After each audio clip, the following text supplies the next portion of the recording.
Shalom semua. Puji nama Tuhan, saudara.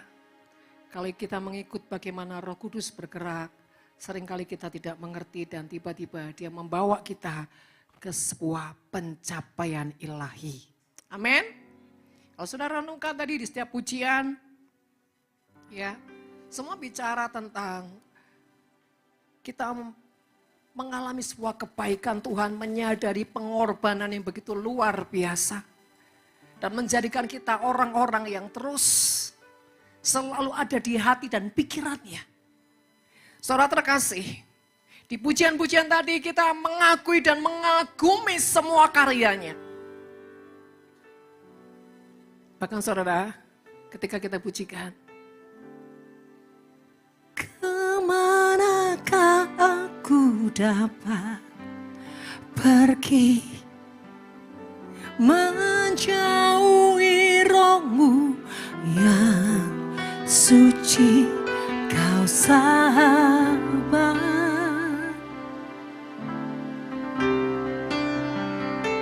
dan Kau dekat.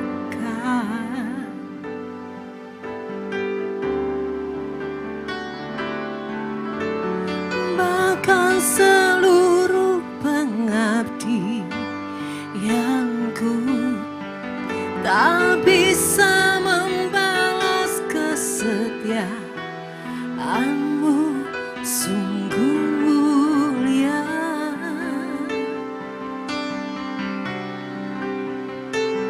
Dan berharga,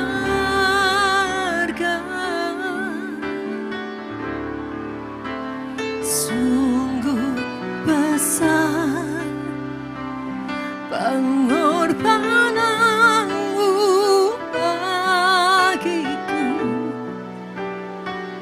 terlalu dalam untuk dimengerti. Sungguh besar,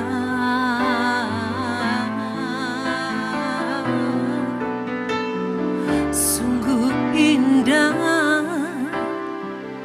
yang Kau pikirkan tentangku, tak terselami bagiku. Oh, sungguh indah. Kalau saudara renungkan di setiap pujian demi pujian, kita memang seringkali mengagumi semua karya Tuhan. Pengorbanan yang begitu luar biasa. Tapi dalam proses perjalanan seringkali kita juga menjadi pribadi yang tiba-tiba lemah. Tiba-tiba berhenti.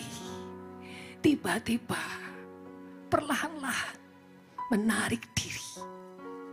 Sepertinya Tuhan, aku capek. Aku letih dengan semuanya.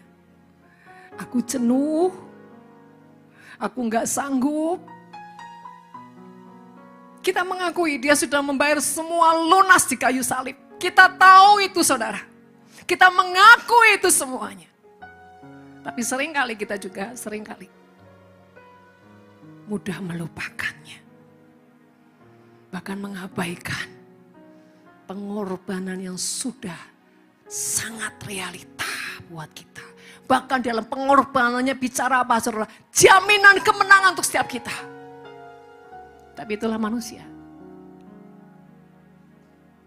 Di saat juga keraguan karena banyak pergumulan, banyak hal yang sedang kita alami, kita lewati. Secara manusia kadang seringkali kita menjadi lemah. Dan tidak lagi mempercayai kuasa salib. Sehingga kita seperti mau menjauhi. Tapi saudara, kita bersyukur punya Tuhan yang begitu luar biasa. Kemanapun kita pergi, Dia mencari kita, mengejar kita. Bahkan saudara, di pujian ini dikatakan, sungguh besar pengorbanan-Mu Tuhan. Bahkan dia memikirkan yang terindah, yang terbaik buat setiap kita. Artinya gini saudara, mau seberapa compang-campingnya kesetiaanmu, mau seberapa belepotannya kesetiaanmu, tapi tidak pernah membuat Tuhan berubah pikiran untuk merancangkan yang terbaik, yang teristimewa dalam hidupmu. Saudara percaya itu? Dia tidak pernah berubah karena ketidaksetiaanmu. Bahkan karena kemarahanmu. Karena dipujikan, sungguh besar pengorbananmu bagiku, terlalu dalam untuk dimengerti. Kenapa saudara? Karena ketidaksetiaan kita, kain kotornya kita, belepotannya kita, kemunafikannya kita tidak membuat dia berubah. Sungguh indah yang kau pikirkan tentangku, tak terselami bagiku. Sungguh indah. Saudara tahu nggak kenapa tadi di pujian dari semuanya tiba-tiba kita pujikan?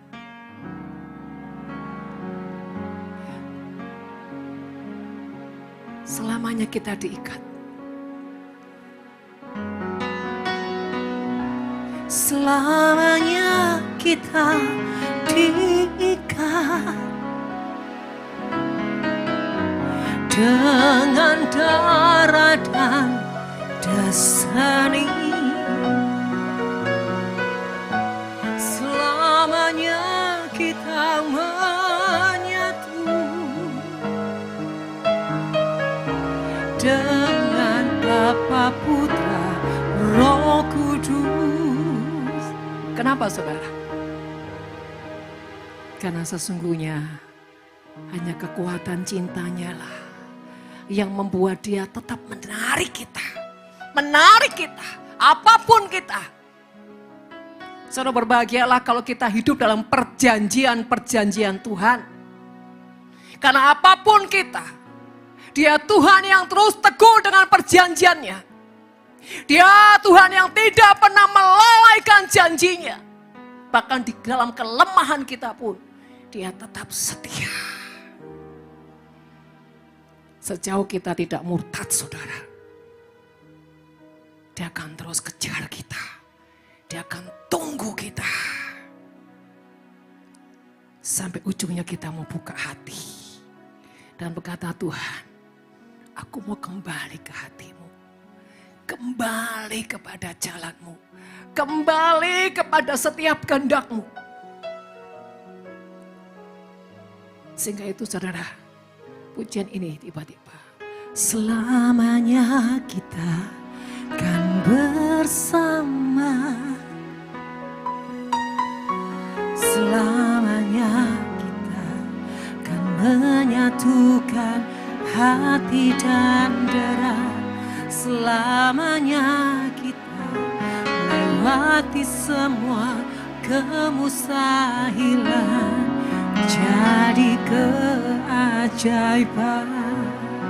Seakan-akan hatinya berkata begini, nah apapun kau, apapun dirimu, apapun kelemahanmu, aku akan membawamu, menarikmu, tetap berjalan bersamaku.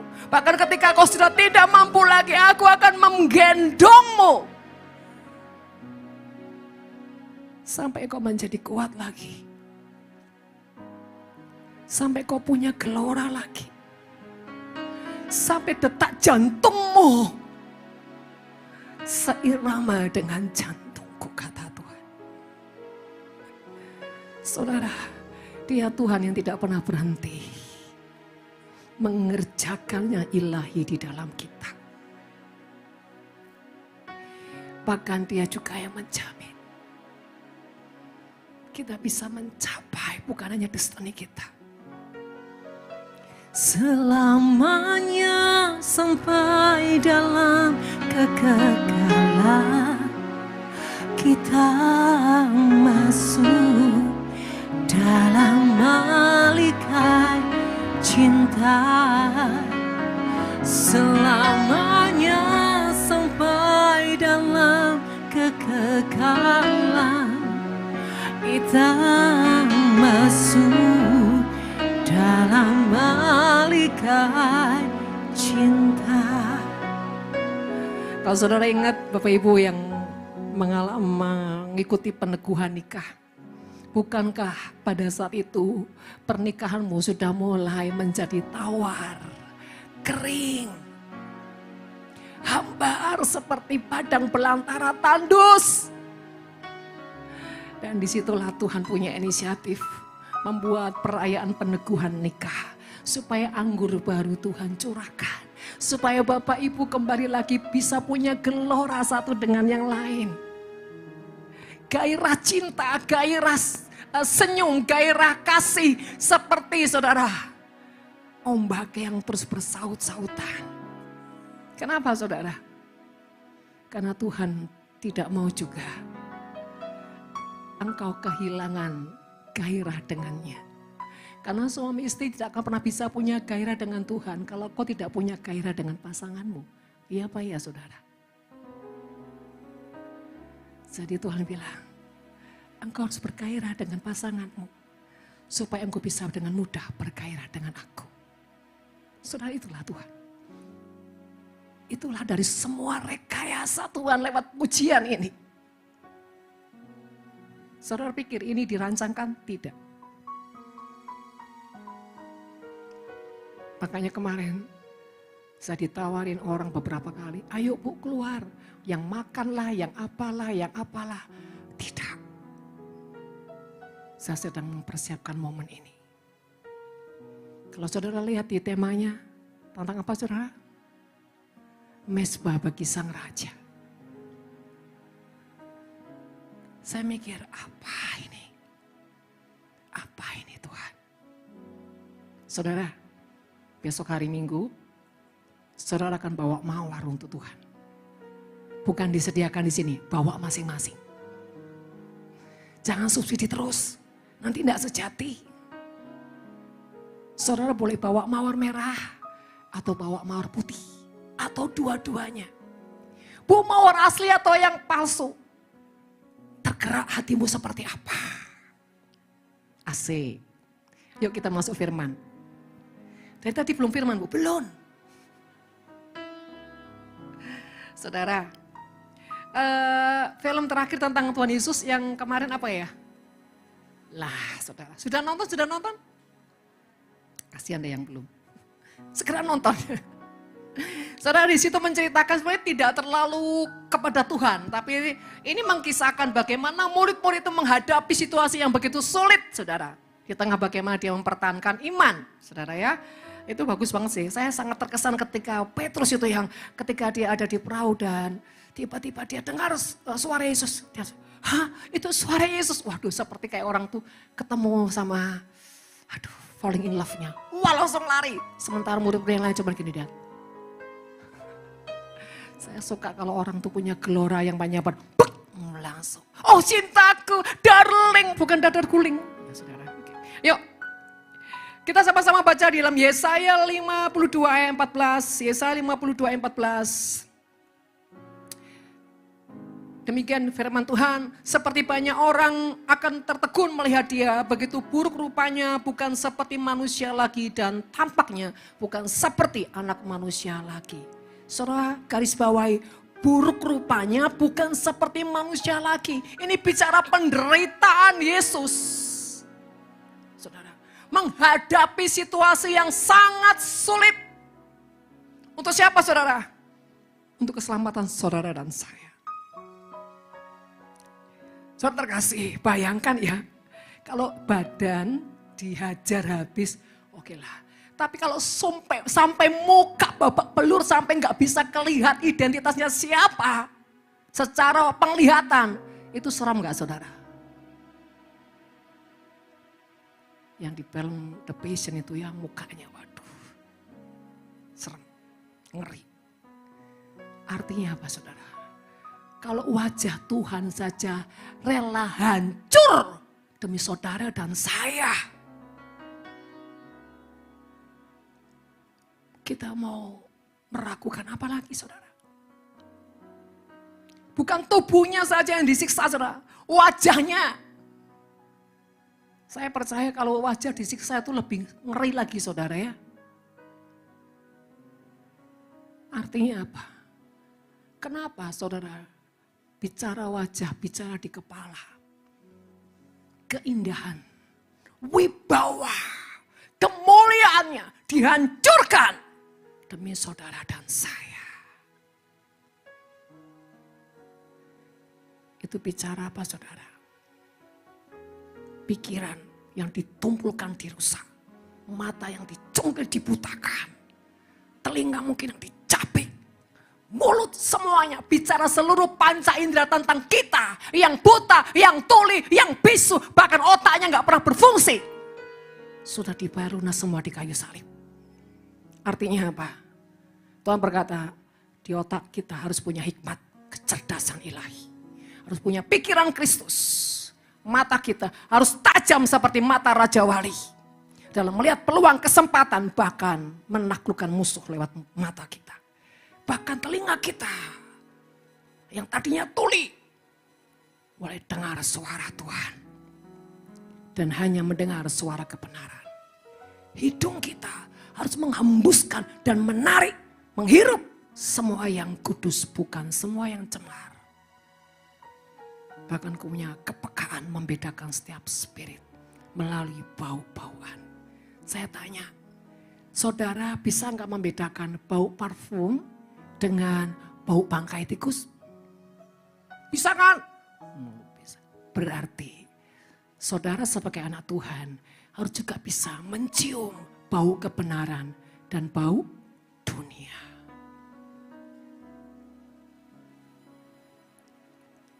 Demikian juga tuh dengan mulut. Mulut yang selama ini membisu, membungkam, diikat oleh roh jahat. Seperti zaman COVID semua pakai masker saudara ya. Seperti apa? Itu lambang sebetulnya saudara. Lambang apa? Engkau apa? Dibungkam dari kebenaran. Dibungkam dengan kuasa. Bukankah hidup dan mati dikuasai oleh lidah? Jadi kehidupanmu sedang dibungkam oleh roh jahat. Pada zaman COVID. Kenapa? Tuhan sedikit pun tidak pernah membela dirinya.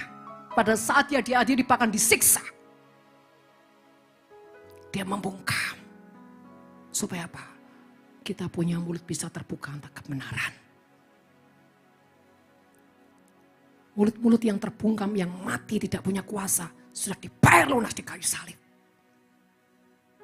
Dan kenapa tubuh? Kalau sejarah di Israel saudara ya, cambukan yang dipakai Yesus itu bukan sederhana saudara. Setiap apa namanya itu, setiap ujungnya itu ada duri-duri, ada ranting-ranting yang seperti gini saudara. Jadi kalau misalkan dicambuk itu mengangkat dagingnya, menjebol dagingnya. Bukan cuma begini, tapi begini, gigit, ngangkat dagingnya. Artinya apa? Dia sudah bayar lunas semua kedagingan kita. Kutuk-kutuk kedagingan, kenajisan apapun sudah bayar lunas.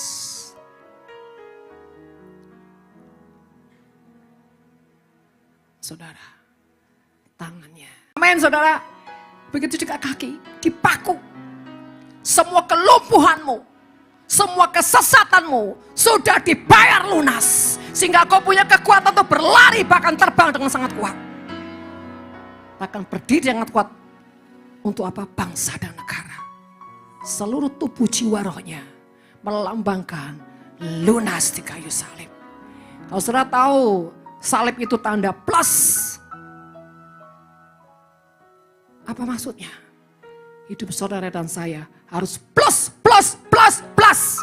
Dengan yang ilahi, dengan yang surgawi, dengan yang supranatural. Amin. Yes. Saudara terkasih. Yang kedua, kita baca Yesaya 53. Ayat yang ketiga. Ia dihina, dihindari orang. Seorang yang penuh kesengsaraan dan yang biasa menderita. Ia sangat dihina sehingga orang menutup mukanya terhadap dia. Dan bagi kita pun dia tidak masuk hitungan. Dia dihina, dihindari. Penuh kesengsaraan, menderita kesakitan dan sangat dihina. Saya tanya Bapak Ibu saudara terkasih. Adakah orang-orang yang merasa dirinya seperti itu? Dihina, dihindari, sengsara banget, penuh penderitaan, kesakitan. Ada enggak saudara? Halo? Di sini ada manusia hidup? Semua hidup ya. Oke. Yuk, ada enggak di sini? Wah ini banyak orang enggak jujur. Saya Bu! Loh saya sampai hari ini juga dihina saudara. Dihindari. Sengsara. Tapi bukan sengsara karena apa? Daging, no. Kita adalah terang. Anak-anak Tuhan. Pasti akan apa saudara? Dihindari. Penuh kesengsaraan, penderitaan, kesakitan karena apa saudara? Karena sebuah terang dan kemuliaan Tuhan. Di tengah apa? Kegelapan. Jadi siapa yang menghindari kita saudara? Dunia yang penuh dengan kegelapan. Tapi kalau engkau dihindari, dihina dengan orang yang benar, itu bukan karena sengsara. Salahmu dewek. Saudara artinya gini, ketika kita menyandang sebuah kebenaran Tuhan, jangan heran, jangan bingung, jangan stres. Kalau kita selalu apa? Dihina, dihindari. Bahkan saudara harus melewati banyak hal untuk apa? Mempertahankan kebenaran Tuhan. Bahkan di kalangan orang-orang beriman pun saudara, saya tanya, masih bergulat gak untuk seperti itu? Iya. Makanya jangan suka terang ketemu terang, silau. Jadi ribut. Terang harus tahu tempatnya mana, cari kegelapan dan berjadi dampak. Kenapa ada keributan di gereja? Karena terang ketemu terang Bu. Garam ketemu garam, darah tinggi semua. Artinya gini, ketika kita tidak berfungsi, maka yang ada apa? Keributan, kekacauan, perpecahan. Tapi kalau kita berfungsi, terang itu akan sangat apa? Menyempurnakan, menyelaraskan. Menjadi warna yang indah karena apa? Saling apa saudara? Bersinergi. Oh saya hijau Bu. Saya ungu loh Bu. Saya biru. Coba gini. Semua mau jadi merah. Aku merah, kamu merah. Ribut saudara. Artinya gini. Apapun kita. Percayalah kita ini bisa saling bersinergi. Ojo ribet, ojo ruwet. Ya. Oke, lanjutnya saudara. 4. Tetapi sesungguhnya penyakit kita lah yang ditanggungnya dan kesengsaraan kita yang dipikulnya. Padahal kita mengira dia kena tulah, dipukul dan ditindas. Saudara yang di sini ada yang sakit enggak? Enggak ada? Ada. Sakit itu banyak. Sakit hati, sakit jiwa, sakit kantong, sakit apapun. Tapi percayalah, Yesus sudah melunaskan semuanya. Jadi katakan dalam hidupmu, tidak ada penyakit. Minggat yang jauh. Nah begitu saudara. Jangan kau sakit, aduh gigiku, aduh kenapa? Panas, panas apa? Panas dalam. Panas, sakit kok dinikmati. Jangan mendewakan penyakit saudara. Ya, tapi jangan kayak Wahyu juga, sakit gak direken. Ya salah. Diurusin tapi gak usah melo. Oke. Ya 5. Tetapi dia tertikam oleh karena pemberontakan kita. Dia diremukkan oleh karena kejahatan kita. Ganjaran yang mendatangkan keselamatan bagi kita ditimpa kepadanya. Dan oleh bilur-bilurnya kita menjadi sembuh. Dikatakan dia tertikam Oleh karena apa? Pemberontakan kita, dia diremukkan. Artinya semua dibalik Bapak Ibu. Kalau dia sudah tertikam, sudah membayar semua pemberontakan kita, berarti kita bukan lagi orang yang berontak. Kita orang yang manis. Sampai kita suka nyanyi sama Tuhan gini. Biarlah manis kau dengar Tuhan. Manis kau dengar Tuhan. Dan hatiku bersuka.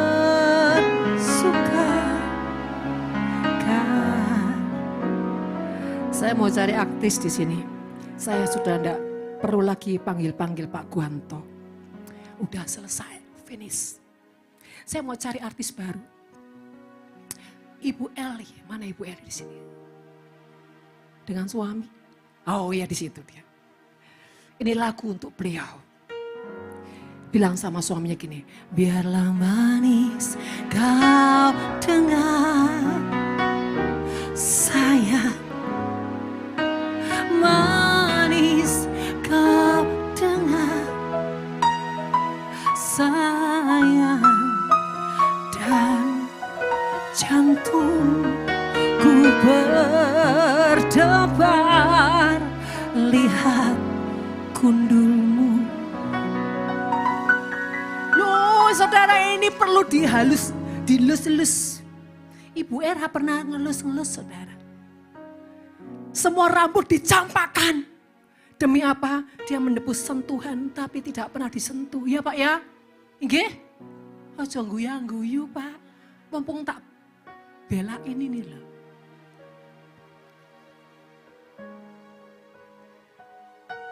Belajar manis dengan suami. Ojo wajah. Waduh, nanti suaminya pengangkatan. Bukan rapture saudara, lari. Iki istriku apa piye toh? Istri-istri jangan serem. Coba dudut. Ojo ndak ada semringah. Nanti suamimu lebih baik apa? Lihat tembok. Karena tembok lebih indah daripada istrinya. Kenapa? Ndak ada senyum di istrinya. Saudara terkasih, Ibu Vini senyum ya. Oke. Ibu Vina juga senyum. Belajar tuh seperti Ibu Nyonya Guanto. Puji Tuhan, saudara, puji Tuhan. Yuk kembali ke firman Tuhan. Ya, kita mau belajar mengenali di mana sebuah tantangan-tantangan dalam mengiring Tuhan. Dan kita mau belajar spirit Herodes dan Petrus, saudara. Yuk. Saudara, apa yang dilakukan Yesus itu semua bicara tentang visi yang ilahi bagi keselamatan manusia. Dan kita mau belajar membedakan antara visi dan ambisi. Ya, seringkali saudara kita anggap, oh ini visi. Padahal itu dibalik semua itu ambisi. Saudara terkasih, hati-hati waspada dengan spirit ambisi seperti yang terdapat pada Herodes, Yudas, orang Farisi dan ahli Taurat. Dan bagaimana cara membedakan, saudara? Kalau visi, saudara, sebuah harga yang dibayar atau pengorbanan yang dibayar melalui saudara ya setiap penderitaan demi mencapai nilai-nilai ilahi yang sangat mulia. Dan ujungnya dia menjadi berkat, menjadi teladan bagi banyak orang. Itu visi. Visi tidak pernah untuk apa? Memuaskan diri. Visi tidak pernah bisa untuk bermaksud untuk kemegahan diri. Visi selalu bicara yang mulia, yang ujungnya menjadi sebuah teladan kehidupan yang orang lain melihat dan mereka juga diberkati. Tetapi kalau ambisi saudara, sebuah pencapaian demi kepuasan diri, bahkan setiap pengorbanan yang dilakukan semua bersifat apa? Manipulatif, pencitraan, kemunafikan. Dan orang yang berambisi tidak segan-segan untuk mengorbankan dan membunuh orang lain demi apa? Pencapaian nafsu jahatnya. Yuk selanjutnya. Contoh saudara. Ambisi. Ada pada Herodes. Ya. Sifat-sifat orang yang ambisi saudara selalu apa?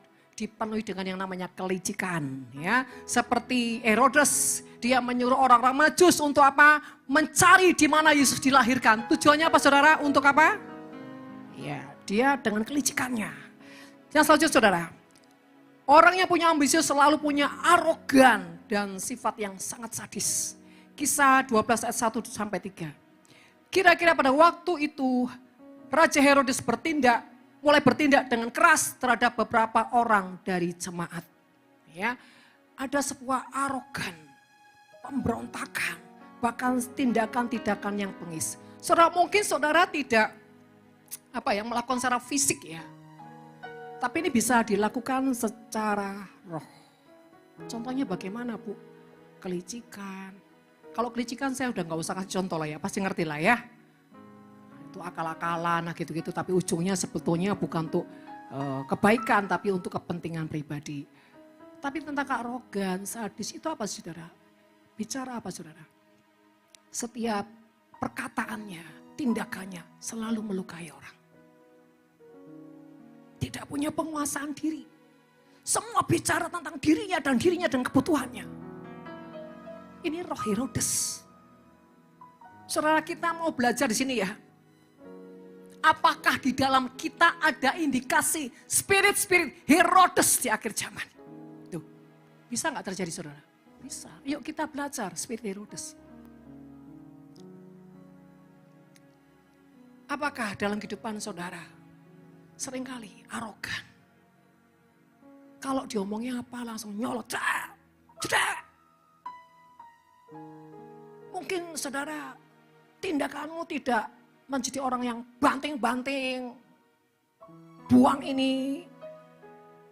Jeder pintu, jedar. Gitu. Ada sini seperti itu? Kalau marah, duar. Nggak tahu apa melayang, nggak tahu pintu apa yang jebol, saudara ya. Tapi setiap perkataan-perkataannya selalu ujungnya apa, saudara? Kemarahan, perlawanan, pembenaran. Tidak pernah bisa dengar orang bicara, tapi maunya didengar. Dan selalu, saudara, emosi dan emosi. Ya. Nah, saudara, ini juga bisa dikatakan terhadap beberapa orang jemaat. Bicara apa, saudara? Orang yang sudah kadar rohaninya dianggap dewasa, seringkali tidak menjadi contoh buat orang-orang yang baru bangkit atau menjadi jiwa yang baru mengenal Tuhan. Atau misalkan gini, saudara punya respon tuh menjadi orang berkomitmen dengan Tuhan.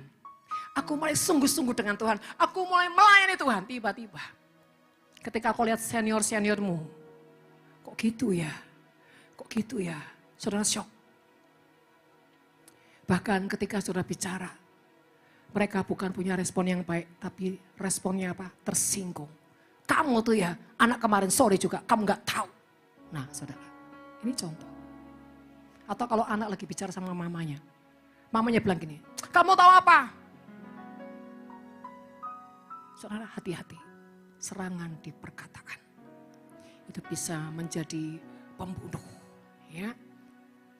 Yang kedua, saudara. Ia menyuruh membunuh Yakobus, saudara Yohanes, dengan pedang. Ini bicara apa, saudara? Spirit gosip. Untuk membunuh orang-orang yang punya potensi. Mencintai Tuhan, setia dengan Tuhan, atau orang-orang yang mau bangkit dengan Tuhan. Sengaja mau apa? Dibunuh. Supaya apa? Menggagalkan niatnya. Menggagalkan kesetiaannya. Menggagalkan kebangkitannya. Saudara, adakah kita seperti itu? Orang yang bukan mensupport, malah jadi batu sandungan. Ngaca dulu lo, mau jadi WL. Suara udah kayak kaleng juga, ngaca lah. Nah, saudara. Saudara kasih. Mungkin kau bukan dengan kata-katamu, tapi dengan matamu seperti apa? Menghinakan orang itu sehingga apa? Seakan-akan berkata, benar lo mau jadi WL. Cuma dengan mata tapi bisa membunuh. Saudara, itu spirit. Spirit Herodes bisa membunuh dalam bentuk kata-kata, sikap, bahkan rancangan. Selanjutnya yang ketiga, menjadi penjilat. Dikatakan ketika ia melihat bahwa hal itu menyenangkan hati orang Yahudi, ia melanjutkan perbuatannya itu dan menyuruh menahan Petrus. Saudara, menyenangkan hati orang. Ini penjilat tuh gini. Pokoknya saudara ya, di mana ada sesuatu yang wah sepertinya gimana gitu saudara. Wah orang ini seperti bunglon. Wus aku tak di sini aja, kenapa? Supaya orang lihat, wow kamu ya. Hati-hati saudara dengan orang yang punya jiwa kompromi, bunglon, penjilat. Di sini ngomong bagus. Nanti di luar saudara ngomong lain lagi. Bahkan saudara ya, orang seperti juga tidak segan-segan mendukung orang-orang yang punya sifat apa? Jahat. Lu sudah tahu sifat jahat kok disupport saudara. Ini saudara. Mensupport perbuatan-perbuatan jahat. Sudah tahu nggak benar kok didukung. Sudah tahu nggak beres kok saudara dibelain, ditutupin. Hati-hati saudara. Spirit Herodes. Nggak benar, nggak beres kok. Malah dibelain, ditutupin lah. Apalah didukung lah saudara. Ya. Tapi saudara harus juga belajar membedakan ketika orang itu mau bangkit, dia jatuh bangun. Ini bukan mendukung orang berdosa. Tapi mensupport orang ini supaya dia kuat dan terus apa? Berjuang, itu beda. Yang dimaksud sini niat jahatnya tadi loh saudara. Niat jahatnya itu loh, jangan didukung. Kalau enggak benar, ya jangan didukung. Tapi saudara, yang saya lihat ya, tidak bisa dipungkiri. Orang yang hatinya jahat ketemu sama hati jahat. Orang yang suka gosip ketemu sama orang yang gosip. Orang yang takut Tuhan ketemu sama orang yang takut akan Tuhan. Iya Pak ya? Orang yang suka trauma patah hati ketemu sama orang yang tugel hati. Kita nasibnya sama ya. Lawang kumpulanmu. Kumpulan orang sakit. Ya Pak ya saudara. Sudah tahu itu cowok playboy, mata keranjang saudara. Tambah kon jeger kayak keranjangi. Sudah tahu itu orang suka situs-situs porno, malah jeger. Saya sih nggak buka bu, cuma ngintip dia buka. Lah bodoh. Ini hati-hati roh seperti ini. Saya kan tidak sentuh bu, cuma ngelerek. Saya tak kasih hati-hati. Yang di dalammu akan menarik sama seperti apa yang di dalammu. Gak mungkin gak. Percayalah. Itu tidak bisa dipungkiri.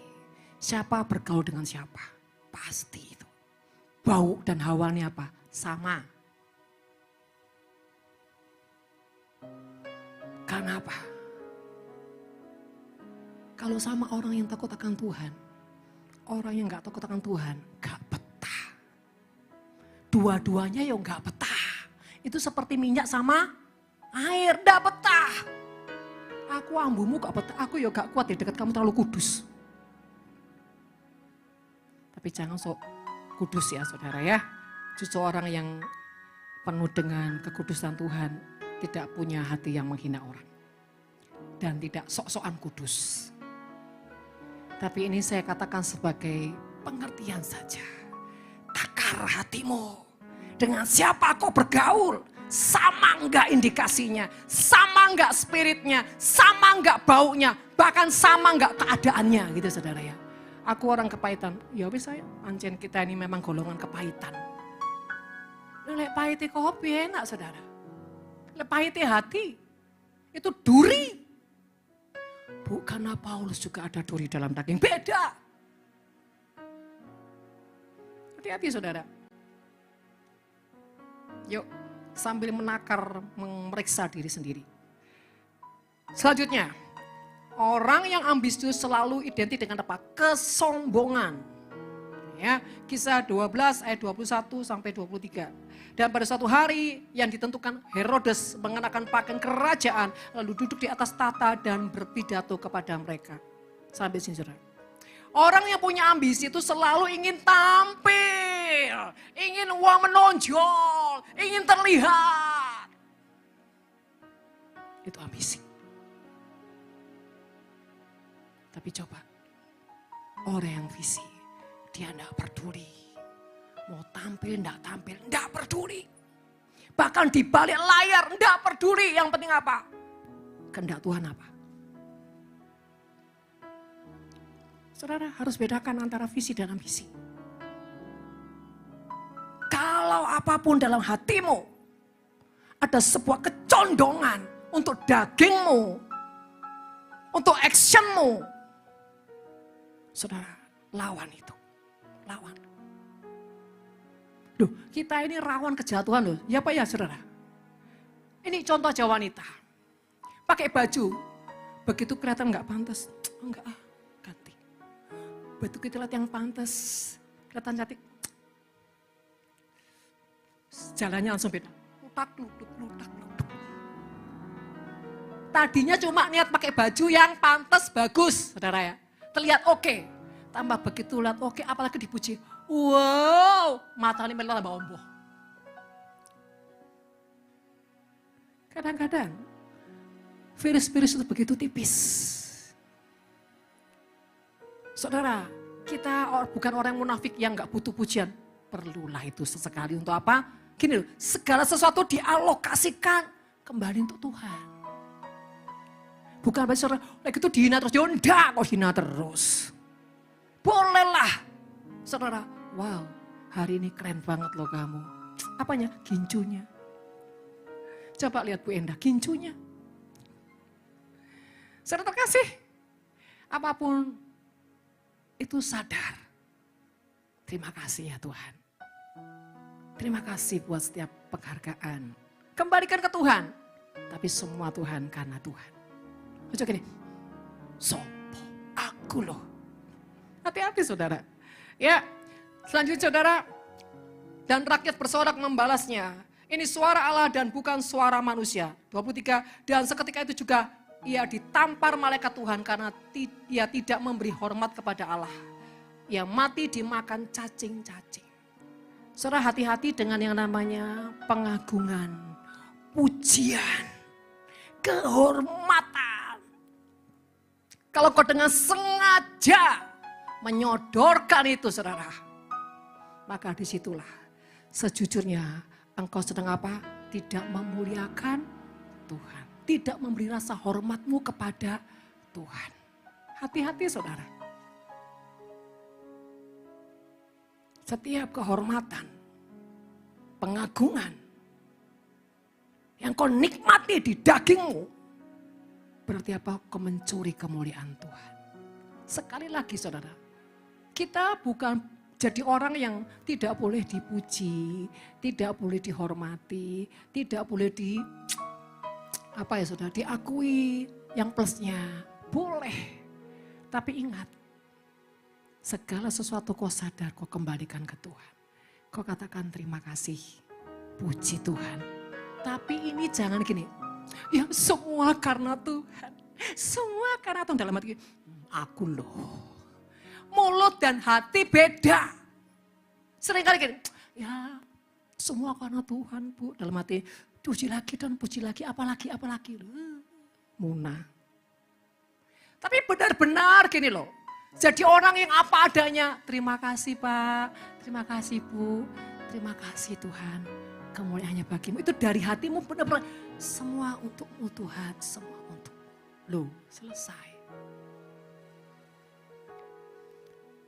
Makanya saudara, kesombongan itu mengerikan. Selalu mau pamer, nonjol, arogan. Bahkan apa? Seringkali apa saudara? Mengintimidasi. Contoh nih, kalau ada hamba Tuhan gini. Bisa doa lo ya, jangan lupa perpuluhan. Itu doaku. Kalau ada hamba Tuhan seperti itu, dia dukun bukan hamba Tuhan. aku sudah mendengar suara Tuhan. Kayaknya kamu begini. Tapi kalau kau membanggakan itu, kau dukun, bukan karunia Tuhan. Hati-hati saudara. Kau mau jadi hamba Tuhan atau jadi dukun? Jangan sekali karena doaku, mengerikan, mati juga kau. Hati-hati ya saudara. Rawan sekali loh mencuri kemuliaan Tuhan. Kalau ada orang, aku tangan apa ya? Gak bisa, gak cukup ini. Oh tak tunggu, gak selamat kau loh saudara. Itu jahat. Jahat. Saudara, kalau ada sebuah tuntutan di hatimu, kau merasa punya hak dan menuntut orang lain harus lakukan apa yang kau mau, engkau tuh Herodes. Ya Pak ya saudara? Ada contoh gini, Bu, kami butuh biaya ini Bu. Oh iya, berapa? Sekian. Tapi Tuhan bilang, kasih aja setengah. Dia bilang apa? Bu, kurang ini Bu. Seharusnya sekian. Kan Ibu mampu toh, duitnya kena akeh. Amin. Masalahnya bukan kehendak Tuhan. Orang itu bilang, Mas, hamba Tuhan kok pelit. Tak doa no yuk. Jemaatnya gak tambah. Loh coba saudara. Untung saya bilang, balik no separuh. Untung saya gak gitu saudara. Ya sudahlah. Apa yang kau tabur kau tuai. Nah, saudara hati-hati ya. Mulut yang suka mengumpat ini loh, ngeri. Yang tidak bisa bersyukur. Yang tidak menyadari pemeliharaan Tuhan. Bakal suka mengintimidasi orang. Ya Pak ya saudara, sering enggak kayak gitu saudara? Kalau enggak diturutin, jadi apa? Mengutuki, mengintimidasi. Awas kon ya, awasmu dewek.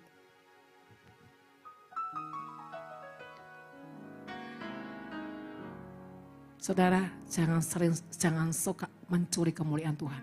Itu karena doaku, karena itu kau tak tolong, karena itu pengorbananku. Pret. Jangan sentuh semua tentang kemuliaan Tuhan.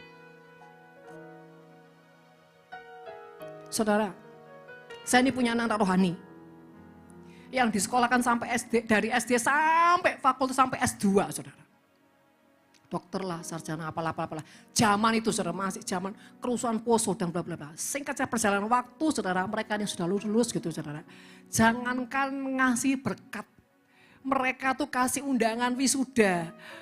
Mami ini undangan wisuda. Saya bilang bukan haknya saya, ini hak orang tua. Saudara, orang tuanya di mana? Di Papua. Ada yang di Medan, ada yang di Sulawesi. Saudara, saya datangkan orang tuanya. Pakai apa saudara modalnya? Dengkul dan air mata dan cerita.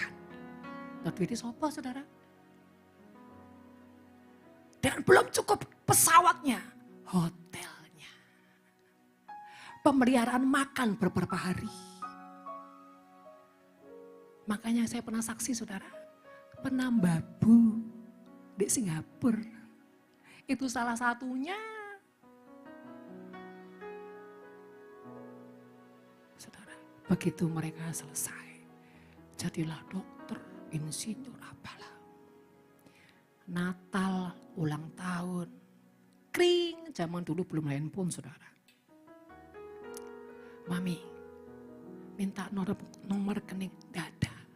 Ada nomor rumah, nomor telepon. Buat apa? Mau kirim mami, gak usah. Lebih baik kau lanjutkan visi yang sudah aku lakukan.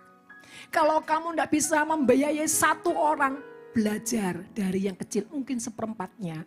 Naik setengahnya, naik lagi sampai satu, sampai kamu bisa berapa anak. Biayai dan sekolahkan. 1 sen pun saya tidak pernah terima dari mereka. Dan saya katakan apa? Lupakan. Kenapa saudara? Supaya saya tidak perlu merasa berjasa. Makanya kalau orang, ini kan dikasih ibu, yang mana ya? Tapi sebaliknya, ibu ingat gak yang kasih? Yang mana ya? Saya juga gak ingat. Baik dikasih maupun ngasih. Karena bagi saya semua untuk Tuhan. Ojo dieling-eling. Apalagi kalau orang gini, Mami tak kasih ya, tapi tolong kali ini jangan dipersembahkan, jangan dikasih orang. Oh tambah cepat saya bilang. Dikasih password saudara. Jangan sekali-kali kalau ngasih saya, Mami tolong ya Mami, aku sudah mumet KTP Mami, tolong kali ini jangan dikasih orang, jangan dipersembahkan. Aku bilang sama Tuhan. Tanpa saya bilang ini, masalah aku juga dengar suara Tuhan.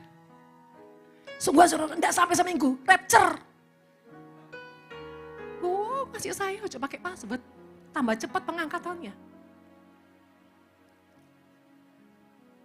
Saudara, saya ini sampai tidak pernah bisa nempel apapun, saudara. Semua. Kalau Tuhan sudah bilang ini, kasihan ya orang itu, gak bisa bayar sekolah. Tapi saudara, jangan coba-coba melakukan tanpa mandat Tuhan. Salah. Kenapa? Saya tuh beberapa kali pernah mengalami didikan Tuhan. Tuhan bilang, jangan. Dalam hati saya, cepet cing ya Tuhan, ngomong ngefek. Sungguh saudara, di stop. Saya benar-benar di stop sama Tuhan. Berapa bulan? 4 bulan. Garing lempeng saudara. Kenapa Tuhan bilang ini? Karena kamu mencampuri urusanku.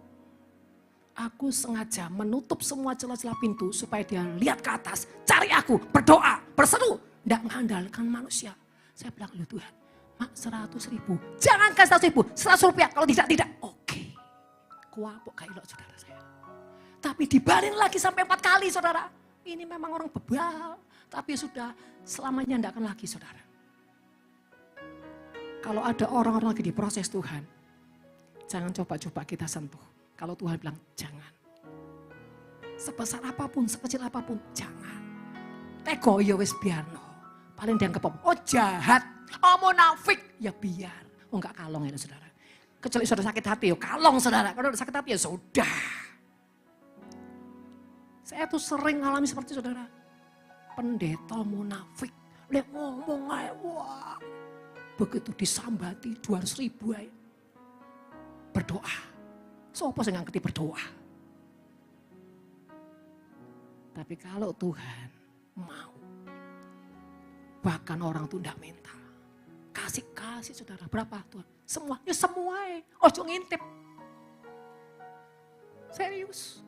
Saudara boleh tanya sama anak saya. Boleh tanya sama Ika. Makanya mereka tuh getar kalau pegang pendaran saya. Pegang pendaran getar saudara, kenapa? Mami kadang-kadang los, kalau remeh. Apalagi kalau Ika gayaran langsung saudara. Mami semuanya, iya semua. Mendelik saudara, Tuhan semua. Saya kasih, saya tuh sering ngalamin namanya. Besar masuk, plung, ratusan juta.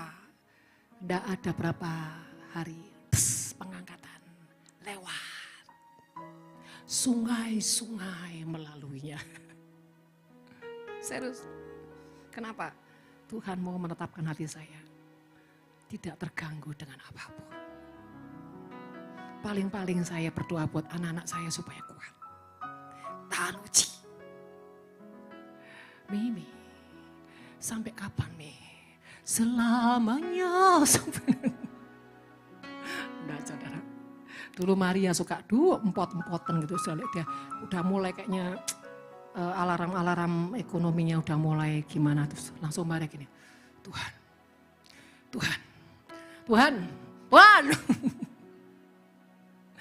Saya lihat wajah pemancarnya sudah mulai redup-redup gimana. Tapi kalau saya ngomong, percaya saja. Rasanya sebenarnya dengan kata-kata percaya saja. Saudara, tapi itulah hidup.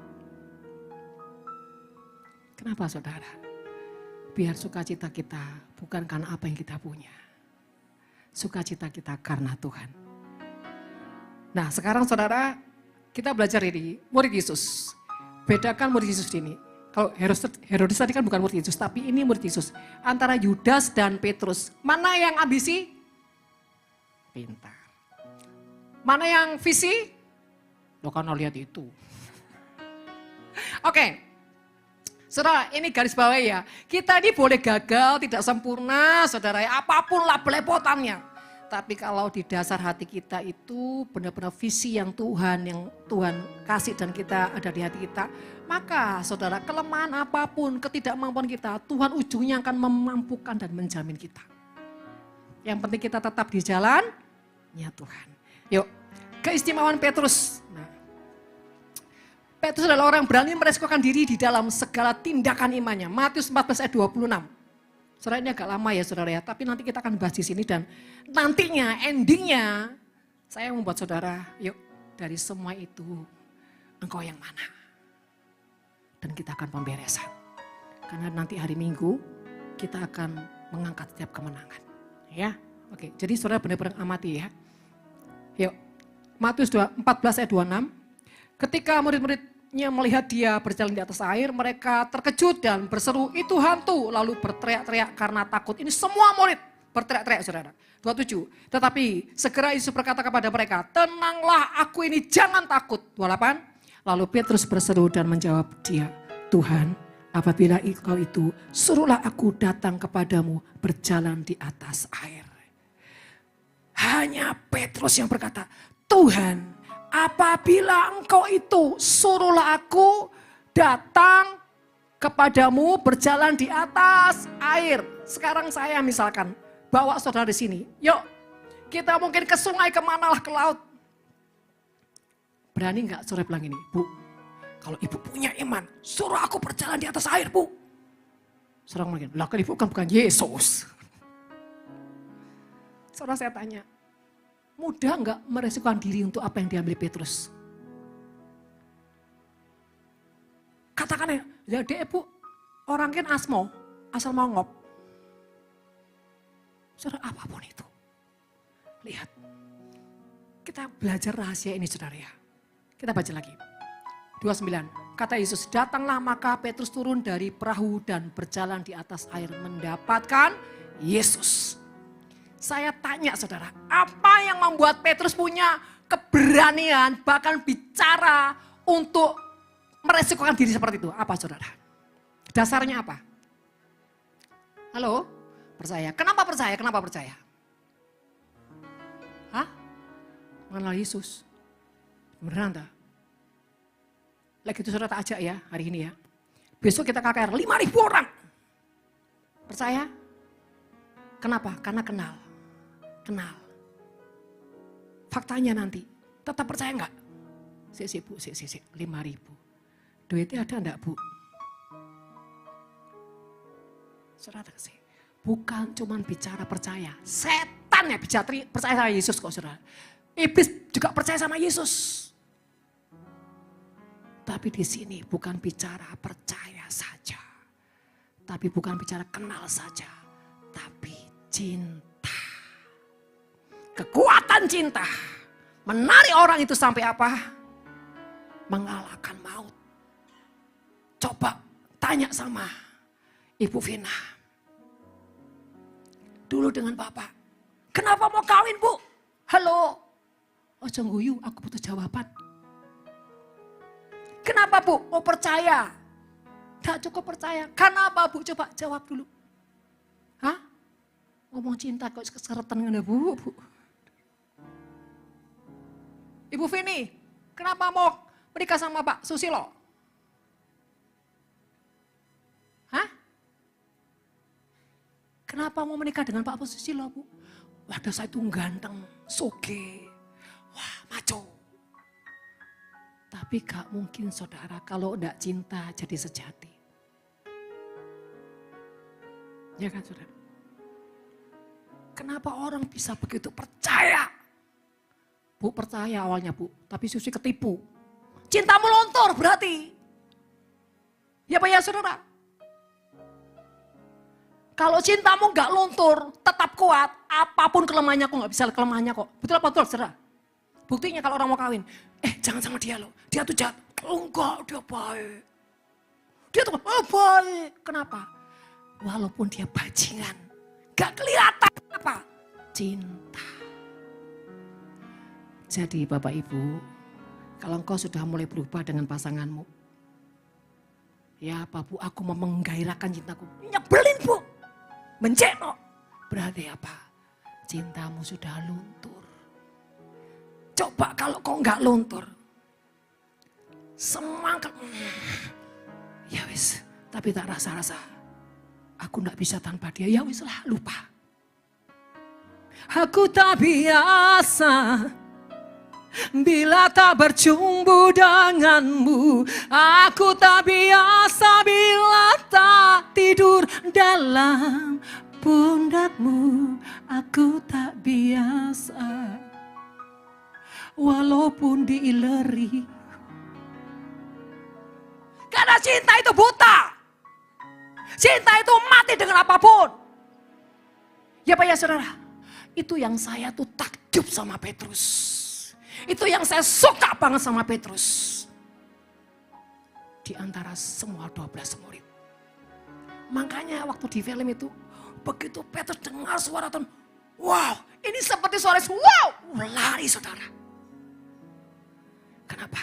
Dia ketemu sama jantung hatinya. Coba tanya sama Bu Christine.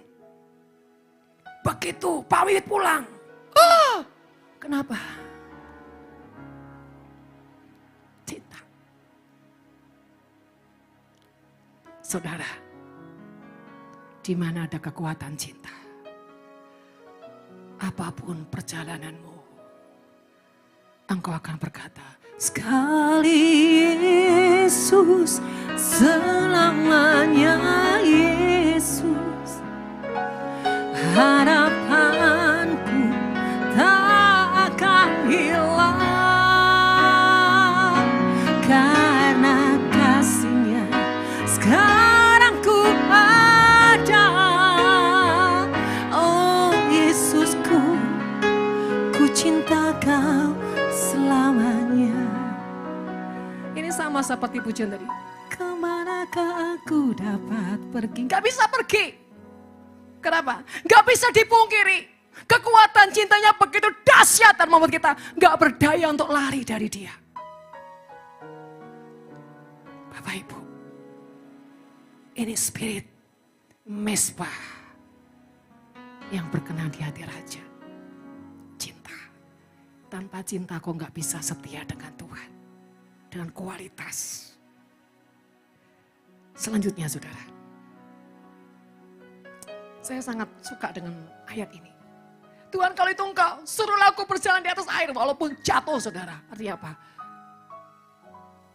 Kalau zaman sekarang nih ya, terus jatuh, kapok makanya jok gaya, kapok, terus dibully saudara.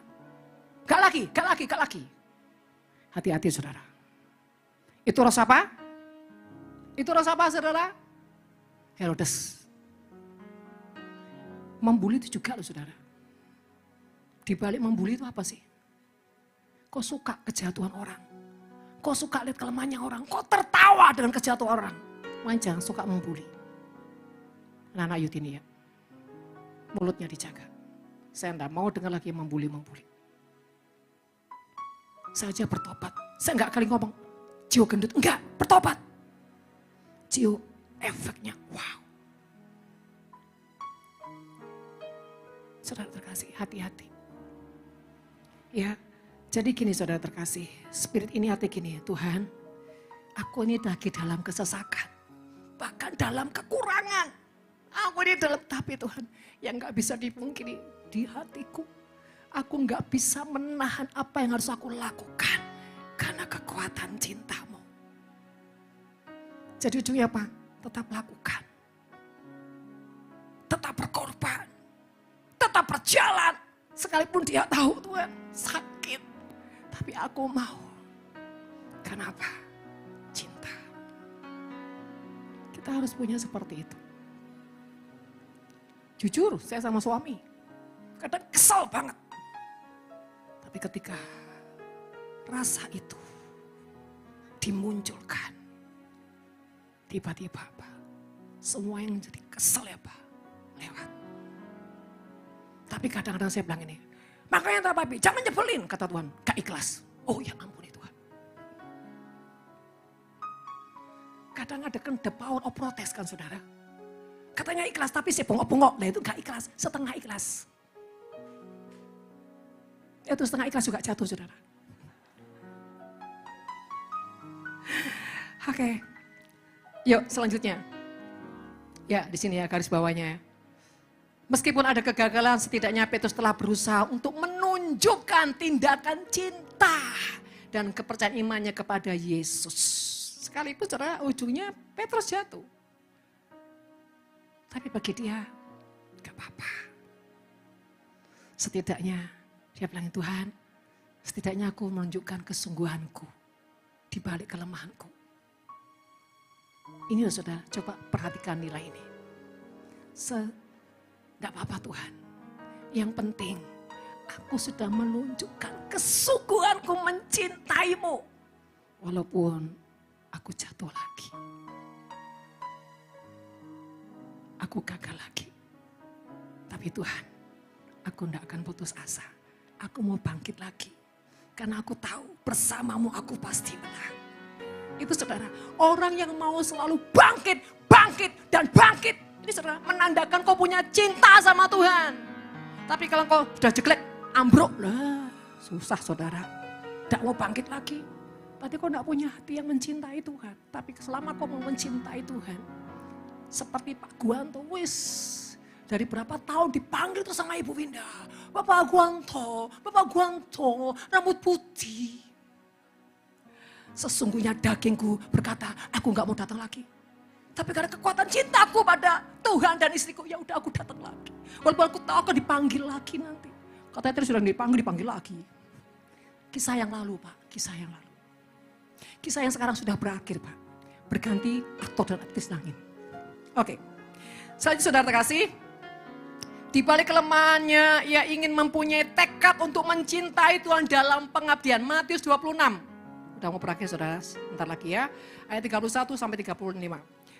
Maka berkatalah Yesus kepada mereka, malam ini kamu semua akan tergoncang imanmu karena aku. Sebab ada tertulis, aku akan membunuh gembala dan kawalan domba itu akan tercerai-berai. 32, akan tetapi sesudah aku bangkit, aku akan mendahului kamu di Galilea. Perhatikan 33. Jawab Petrus, biarpun mereka semua tergoncang imannya karena engkau, aku sekali-kali tidak. 34. Yesus berkata kepadanya, aku berkata kepadamu sesungguhnya malam ini sebelum ayam berkokok, engkau telah menyangkal aku 3 kali. 35, kata Petrus kepadanya, sekalipun aku harus mati bersama-sama engkau, aku takkan menyangkal engkau. Semua murid yang lain pun berkata demikian juga. Saudara, mengapa Petrus berani berkata pada ayat 33 sampai 3 dan 35? Dikatakan biarpun mereka tergoncang, sekali-kali aku tidak. Bahkan sekalipun aku harus mati bersama-samamu. Contoh gini saudara, sebuah komitmen yang saya pernah katakan. Sekalipun dagingku dan hatiku habis lenyap, gunung batuku dan bagianku,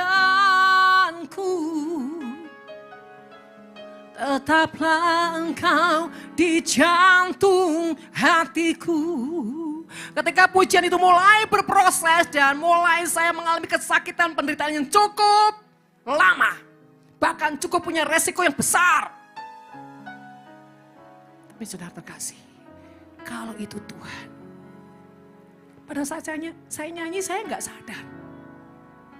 Tiba-tiba suka aja dengan pujian itu. Sekalipun dagingku dan hatiku habis lenyap, gunung batuku dan bagianku,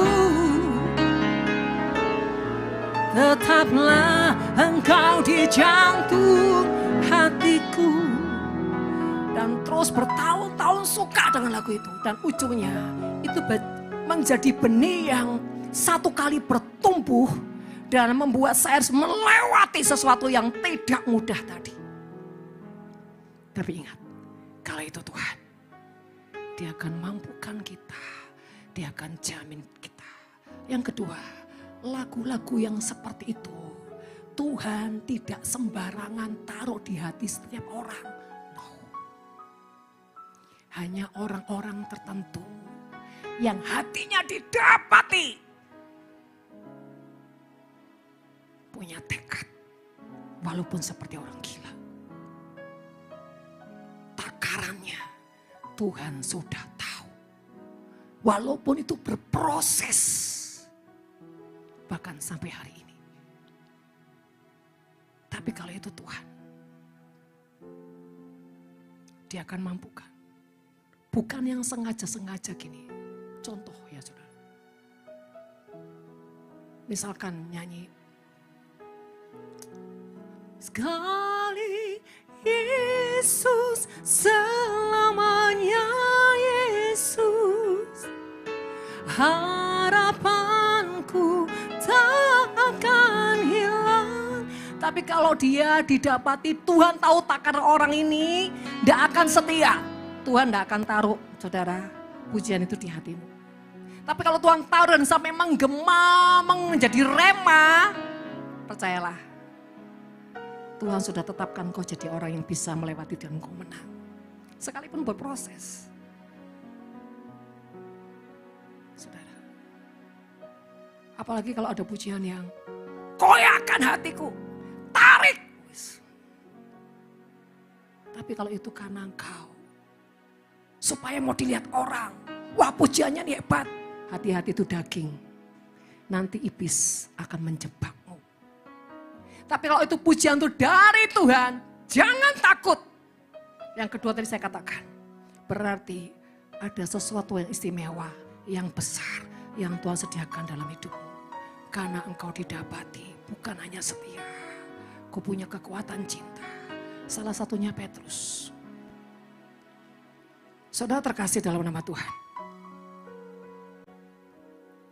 Ketika Petrus berkata, sekalipun aku harus mati bersama-sama engkau. Dia buktikan dalam kasih karunia. Tuhan membawa apa yang diucapkannya. Petrus menjalaninya. Buktinya apa saudara? Waktu dia disalib. Dia berkata, aku harus disalib terbalik. Karena apa? Aku tidak layak. Dia minta apa? Disalibnya terbalik. Kenapa dia punya kekuatan? Jadi saudara, jangankan disalib, disiksa sampai mati di kayu salib aja itu. Kalau orang tidak punya kekuatan cinta tidak bisa lewat itu saudara. Tapi ini dia sudah mau disalib saudara. Bagi dia, kalau saya disalib seperti ini, saya ini tidak layak. Minta salibnya dibalik. Artinya apa? Kalau Tuhan seperti ini dia harus dibalik. Kenapa? Ini orang tahu diri. Sadar diri. Aku ini hamba dia Tuhan. Tidak pantas kalau punya menduduki seperti posisi Tuhan. Kenapa Petrus, Paulus, bahkan Paulus dirajam, disiksa. 50 kurang berapa saudara? 1 kali. Tapi kenapa di lidah mereka tidak pernah keluar keluhan? Rahasianya kekuatan cinta. Saudara mau seperti itu? Waduh Bu serem banget. Waduh jangan lihat seremnya saudara. Lihat kemuliaan yang sangat besar. Kalau itu memang Tuhan jangan takut. Belajarnya bagaimana? Kalau saudara adalah suami istri, belajar. Ciptakan kesejatian di pasanganmu. Terus. Sekalipun dia menyakitimu, terus lakukan. Ciptakan kesejahteraan pada orang memusuhi bahkan melukai hatimu. Terus lakukan. Maka dari yang pahit akan melahirkan madu-madu kemanisan. Jangan menarik. Jangan merejek. Jangan marah. Jangan ngomel. Lah, Tuhan itu sedang menciptakan madu di dalam kekuatan cintamu. Lewat orang-orang yang menyakitimu. Bahkan menggerogotimu dalam tanda kutip. Kalau itu seizin Tuhan, jalani saja dengan ikhlas. Ada kemuliaan di balik penderitaan tadi saudara. Jangan kau ngomel, bersengut, berkeluh kesah. Tuhan bilang gini, setiap kali kau diuji selalu gak lulus. Selalu gak lulus apa? Kau ngomel, kau gak tulus, kau gak ikhlas, kau mereject Tuhan. Saya sering ngomong sama anak saya. Sebetulnya di balik kemarahanmu cuma satu loh alasannya. Alasan cuma satu, kamu mereject Tuhan. Ya Pak ya? Ingat, di balik setiap kemarahan kita, sebetulnya kita sedang mereject Tuhan. Saudara, saya ini juga mengalami proses banyak hal. Sampai hari ini. Tapi belajar. Yang keluar harus yang ilahi. Setidaknya jangan menggerutu. Jangan ngomel. Dalam ketidakmampuan paling-paling cuma apa? Diam. Nangis. Bahkan Tuhan, aku sudah tidak tahu apa yang harus kau lakukan. Tapi jangan bilang, kenapa gini, kenapa gini, kenapa gini. Jangan. Karena Tuhan sedang menanam dan mencangkokkan yang ilahi. Itu sebuah butuh reaksi yang benar. Bahkan saya mau ngomong Bapak Ibu, ekonomi sekalipun. Jangan coba-coba keluar dari setiap skenario Tuhan. Kalau Tuhan bilang suruh diam, doa, nyembah, teriak, sudah lakukan. Jangan berusaha yang lain. Jangan cari yang lain. Bahkan jangan marah, jangan ngomel. Apalagi mengutuki orang lain yang gak bisa menolongmu. Itu apa saudara? Kutuk. Apa yang keluar dari mulutmu menyakiti orang lain, itu kutuk. Makanya gak heran kau gak bisa lepas dari kutuk kemiskinan. Karena kau ngomel terus. Kau ngutuki orang gak bisa nolong kau. Itu Tuhan yang bikin skenario, jangan salahkan orang lain. Ketika engkau membutuhkan pertolongan orang lain dan orang lain tidak bisa menolongmu, berarti Tuhan yang mengizinkan skenario itu harus terjadi dan kau harus lewati. Jadi jangan marah sama orang lain. Itu gak punya hati gini. Salah. Engkau gagal. Engkau gak lulus, kenapa? Kau marah, kau reject Tuhan. Ya betul saudara? Karena itu Tuhan yang izinkan kok. Hati-hati saudara, setiap reaksi-reaksi. Roh Herodes. Yang selalu kemarahan, emosi, meledak. Pemberontakan, ketidakpuasan, menghakimi, apalagi saudara. Hati-hati. Izinkan setiap perjalananmu. Belajar. Yang keluar itu yang baik. Yang keluar itu penguasaan diri. Supaya engkau tidak terus tinggal dalam kutuknya itu terus. Percaya, diizinkan Tuhan. Diizinkan Tuhan. Bukan dibuat manusia. Dibuat manusia kalau tidak diizinkan Tuhan, tidak akan terjadi kok saudara. Sekali lagi, saudara. Sebentar kita akan berurusan dengan Tuhan. Ingat, intinya hari ini. Dia sudah bayar kita semua lunas. Semua kecacatan, kesakitan, kutuk apapun. Semuanya lunas. Dan kalau sudah lunas apa ujungnya saudara? Kemenangan itu adalah menjadi hak kita semua. Yang kedua, lakukan bagian kita. Hiduplah dalam skenario Tuhan. Hiduplah dalam skenario Tuhan. Sadar bahwa ini semua Tuhan izinkan, ini semua Tuhan izinkan. Dan ini Tuhan ada di dalam persoalan ini. Karena dia tidak pernah meninggalkan kita. Yang ketiga, keluarkan reaksi yang benar. Keluarkan reaksi yang benar. Apapun itu, keluarkan reaksi benar. Itu tanda kau percaya. Itu tanda kau cinta Tuhan. Ketika keluar reaksi gak benar berarti kau gak percaya. Kau gak punya mencintai Tuhan. Tapi kalau kau mencintai Tuhan, apapun. Kau percaya. Percaya. Percaya. Pak Wid, percaya. Percaya. Tuhan lagi menghampirimu. Tuhan berkata, kau percaya. Kau percaya. Kau belajar terus mencintai aku. Ada promosi yang akan Tuhan datang dalam hidupmu. Tuhan sedang mencari orang-orang yang bisa dipercaya. Percayalah, pencobaan tidak melebihi kekuatanmu. Bahkan dalam pencobaan bukan hanya diberikan kekuatan, tapi jalan keluar. Asalkah kau ikuti ritmenya Tuhan, skenario Tuhan ikuti. Makanya belajar, punya ketulusan, kesejatian, punya yang namanya kasih, cinta, pelayanan, pengabdian. Layani saudara, orang-orang yang ada di sekelilingmu dengan kasih. Jangan terpaksa, jangan sekedar, mari. Saudara boleh tanya di keluarga saya, apapun saya belajar yang terbaik. Mau nangis-nangis, mau jerit-jerit, tetap harus keluar yang terbaik. Keluarkan yang terbaik. Tidak dimengerti, tetap keluarkan yang terbaik. Disalahartikan, tetap keluarkan yang terbaik. Belajar dan terus. Bukan berarti saya nggak jatuh bangun saudara. Tetap jatuh bangun. Tapi yang membuat keputusan adalah, saya nggak mau berhenti. Karena saya tahu, Tuhan sudah jamin kekuatan. Dan Tuhan sudah jamin kemenangan. Mari saudara. Spirit Petrus dan Spirit Herodes. Di dalam kita melakukan visi. Akan banyak tantangan, tekanan, bahkan penderitaan dalam tanda kutip. Tapi ketika kau punya pengertian, kau punya cinta dan ketulusan, maka Tuhan akan memampukan engkau. Saudara, karena di lubuk hati Petrus yang sangat dalam, dia punya kekuatan cinta, dia punya passion dan pengejaran akan Tuhan dengan apa? Serius. Saudara mau tahu orang yang punya pengejaran akan Tuhan? Dia akan cari orang-orang yang dimana dia harus mentoring. Dia akan cari dan bagaimana menghormati orang tuanya. Itu tandanya orang punya pengejaran akan Tuhan. Anak-anak, kau akan cari orang tuamu. Kau akan berbuat baik kepada orang tuamu. Kau akan mengabdi dengan orang tuamu. Kau akan dengar-dengaran orang tua bicara. Itu tandanya kau mengejar Tuhan. Demikian juga pasangan suami istri. Dalam tekanan apapun. Istri berkata, ya Pak. Papa mau apa? Papa mau gimana? Tak ikuti. Demikian juga istri atau suami. Ya Ma, kau mau mengeluh apa sih? Mau curhat apa? Tak dengar no.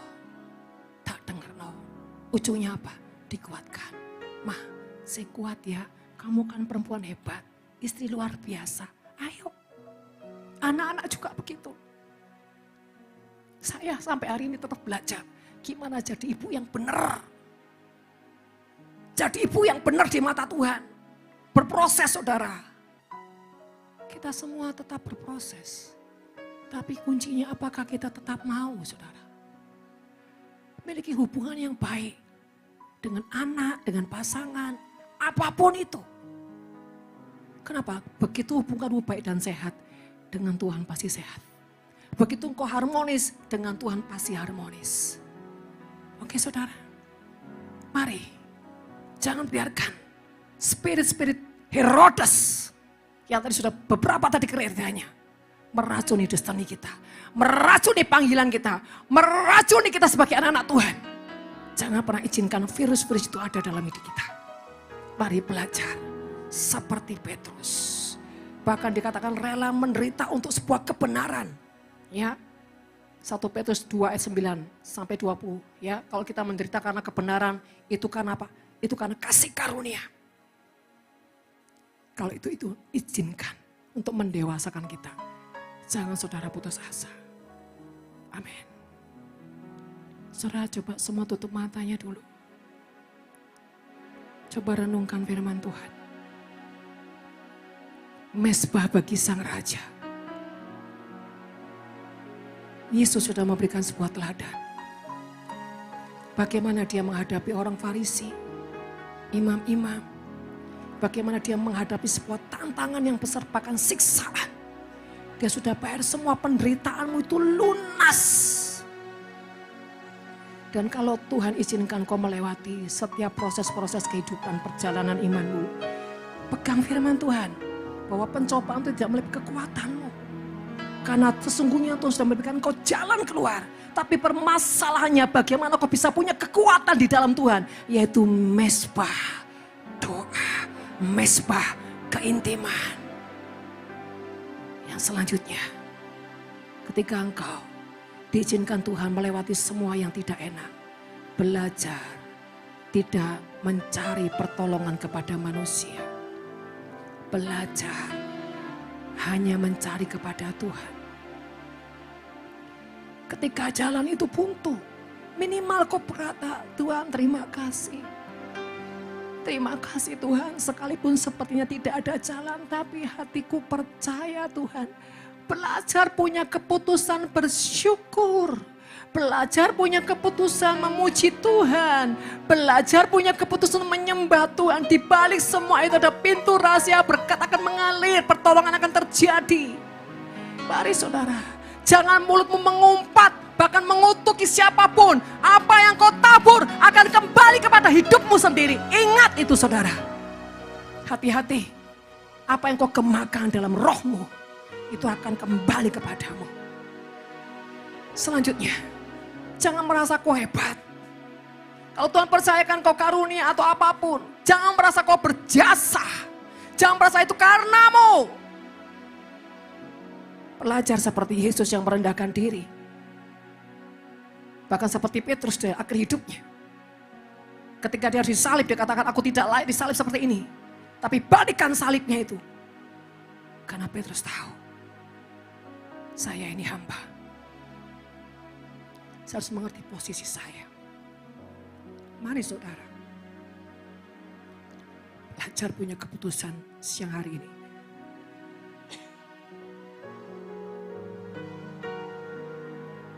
Kebaskan apapun di hidupmu, di jiwamu, kalau ada spirit-spirit Herodes.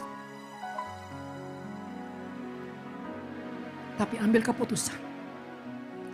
Tanamkan Tuhan kekuatan cinta seperti Petrus mencintaimu.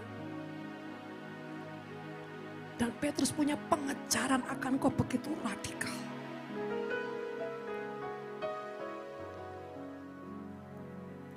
Terima kasih Bapak. Hari ini Tuhan datang. Ingin membawa sebuah pembebasan yang membelenggu dirimu. Yaitu dari spirit-spirit Herodes. Dalam bentuk apapun. Karena Tuhan sedang mempersiapkan kemenangan demi kemenangan untuk kita semua. Sebelum kita masuk di hari Minggu, mari saudara, bereskan semuanya itu. Boleh ambil keputusan. Bahkan setiap kelemahan demi kelemahanmu, katakan itu kepada Tuhan. Katakan kepada Tuhan. Dan kau punya keputusan di hatimu sendiri. Bahwa kau akan tetap bangkit. Minta Tuhan yang menjamin. Minta Tuhan bersumpah untuk hidupmu. Dan katakan, Tuhan beri aku kekuatan cintamu. Sehingga hidupku tidak mudah rapuh. Tidak mudah berbalik. Dan tidak mudah Tuhan punya curiga dengan Engkau. Terima kasih Pak.